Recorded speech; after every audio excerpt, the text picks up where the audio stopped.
Hi friends, ಎಲ್ಲರಿಗೂ ನಮಸ್ಕಾರ. ಇವತ್ತು ಸಿಂಪಲ್ ಆಗಿ ಬಿನಿಸ್ ಗೊಜ್ಜು ಹೇಗೆ ಮಾಡೋದು ಅಂತ ನೋಡೋಣ. ಇಲ್ಲೊಂದು 1/4 kg ಆಗೋಷ್ಟು ಬಿನಿಸ್ ತೊಗೊಂಡು ತೊಳೆದು ನೀಟಾಗಿ ಹಚ್ಕೊಂಡಿದ್ದೀನಿ. ಈಗ ಹೇಗೆ ಮಾಡೋದು ಅಂತ ನೋಡೋಣ. ಒಂದು ಸ್ಟವ್ ಮೇಲೆ ಒಂದು ಪಾತ್ರೆ ಇಟ್ಟು, ಪಾತ್ರೆ ಬಿಸಿ ಆದಮೇಲೆ 1-2 ಸ್ಪೂನ್ ಎಣ್ಣೆ, ಸಾಸಿವೆ ಹಾಕಿ, ಸಾಸಿವೆ ಚಿಟಪಟ ಆದಮೇಲೆ ಈರುಳ್ಳಿನೂ ಹಾಕಿ, ಒಂದು ಮೀಡಿಯಮ್ ಸೈಜ್ ಈರುಳ್ಳಿನೂ ಸೇರಿಸ್ಕೊಂಡು ಚೆನ್ನಾಗಿ ಹಸಿ ಸ್ಮೆಲ್ ಎಲ್ಲ ಹೋಗೋವರೆಗೂ ಚೆನ್ನಾಗಿ ಫ್ರೈ ಮಾಡ್ಕೊಳ್ಳೋಣ.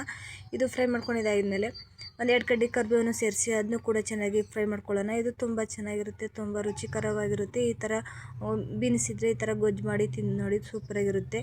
ಇವಾಗ ಬೀನಿಸನ್ನು ನೀಟಾಗಿ ತೊಳೆದು ಉದ್ದಕ್ಕೆ ಹಚ್ಚಿ ಅದನ್ನು ಸೇರಿಸ್ಕೊತಾ ಇದ್ದೀನಿ. ಬೀನಿಸನ್ನು ಕೂಡ ಚೆನ್ನಾಗಿ ಫ್ರೈ ಮಾಡ್ಕೊಳ್ಳೋಣ. ಇದು ಚೆನ್ನಾಗಿ ಫ್ರೈ ಆಗೋ ಹೊತ್ತಿಗೆ ಮಸಾಲ ರುಬ್ಕೊಳ್ಳೋಣ. ಒಂದು ಮಿಕ್ಸಿ ಜಾರಿಗೆ 1/4 ಕಪ್ ಕಾಯಿ, ಒಂದು 6-7 ಹಸಿಮೆಣ್ಸಿನ್ಕಾಯಿ, ಸಾಂಬಾರು ಸೊಪ್ಪು ಒಂದು ಸ್ವಲ್ಪ, ಹುರ್ಗಡ್ಲೆ, ಗಸಗಸೆ, ಗೋಡಂಬಿ ಚೂರು, ಸೋಂಪು, ಒಂದು ಚಿಕ್ಕ ಸ್ಪೂನಲ್ಲಿ 1 ಸ್ಪೂನು ಚಕ್ಕೆ ಲವಂಗ ಪೌಡ್ರು, ಒಂದು ಸ್ವಲ್ಪ ನೀರು ಹಾಕಿ ಪೇಸ್ಟ್ ಮಾಡ್ಕೊಳ್ಳೋಣ. ಈ ಥರ ಪೇಸ್ಟ್ ಮಾಡ್ಕೊಂಡು ಇದಾಗಿದೆ. ಇವಾಗ ಇದು ಫ್ರೈ ಆಗಿದೆ. ಈಗ ಒಂದು ಸ್ವಲ್ಪ ಉಪ್ಪು ಹಾಕೋಣ, ಸಾಫ್ಟಾಗಿ ಬೇಯೋಕ್ಕೆ ಬೀನ್ಸು. ಉಪ್ಪು ಹಾಕ್ಬಿಟ್ಟು ಚೆನ್ನಾಗಿ ಮಿಕ್ಸ್ ಮಾಡ್ಕೊಳ್ಳೋಣ. ಒಂದು ಚಿಟಿಕೆ ಅರಿಶಿಣ ಸೇರಿಸಿ ಚೆನ್ನಾಗಿ ಮಿಕ್ಸ್ ಮಾಡ್ಕೊಳ್ಳೋಣ. ಇದು ಚೆನ್ನಾಗಿ ಎಣ್ಣೆಲೇ ಫ್ರೈ ಆಗಬೇಕು, ಆವಾಗಲೇ ಚೆನ್ನಾಗೋದು ಗೊಜ್ಜು.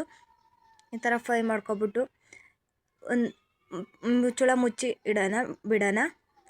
ಈಗ ಚೆನ್ನಾಗಿ ಫ್ರೈ ಆಗಿದೆ. ಇವಾಗ ನೀರಿನಂಶ ಎಲ್ಲ ಸೀದು ಚೆನ್ನಾಗಿ ಫ್ರೈ ಆಗಿದೆ. ಇವಾಗ ರುಬ್ಬಿರೋ ಮಸಾಲನೂ ಸೇರಿಸ್ಕೊಳ್ಳೋಣ. ರುಬ್ಬಿರೋ ಮಸಾಲನೂ ಸೇರಿಸಿ ಒಂದು ಸಲ ಮಿಕ್ಸ್ ಮಾಡ್ಕೊಳ್ಳೋಣ. ಈ ಥರ ಮಿಕ್ಸ್ ಮಾಡಿಕೊಂಡು ಜಾರ್ ತೊಳೆದು ನೀರನ್ನು ಸೇರಿಸ್ಕೊಳ್ಳೋಣ. ನೀರನ್ನು ಸೇರಿಸ್ಕೊಂಡು ಚೆನ್ನಾಗಿ ಒಂದು ಸಲ ಮಿಕ್ಸ್ ಮಾಡಿಬಿಟ್ಟು ಇವಾಗ ನಮಗೆ ಎಷ್ಟು ಗೊಜ್ಜು ಬೇಕು ಅಷ್ಟು ನೀರು ಸೇರಿಸ್ಕೊಳ್ಳೋಣ. ನೀರು ಸೇರಿಸ್ಕೊಂಡು ಒಂದು ಪ್ಲೇಟ್ ಮುಚ್ಚಿ ಒಂದು ಕುದಿ ಬರಲು ಬಿಡೋಣ.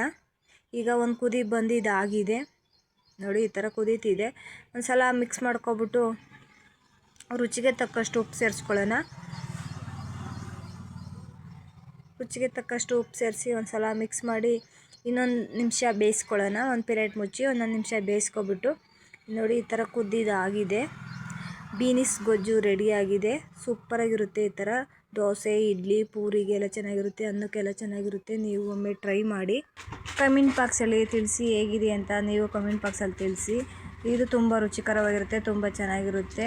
ಈ ವಿಡಿಯೋ ಇಷ್ಟ ಆಗಿದೆ ಅಂದ್ಕೊಂಡಿದ್ದೀನಿ. ಇಷ್ಟ ಆದರೆ ಒಂದು ಲೈಕ್ ಮಾಡಿ, ಸಬ್ಸ್ಕ್ರೈಬ್ ಮಾಡಿ, ಶೇರ್ ಮಾಡಿ, ಸಪೋರ್ಟ್ ಮಾಡಿ. ಮತ್ತೊಂದು ವಿಡಿಯೋ ಜೊತೆ ಸಿಗೋಣ. ಬಾಯ್ ಬಾಯ್, ಟೇಕ್ ಕೇರ್.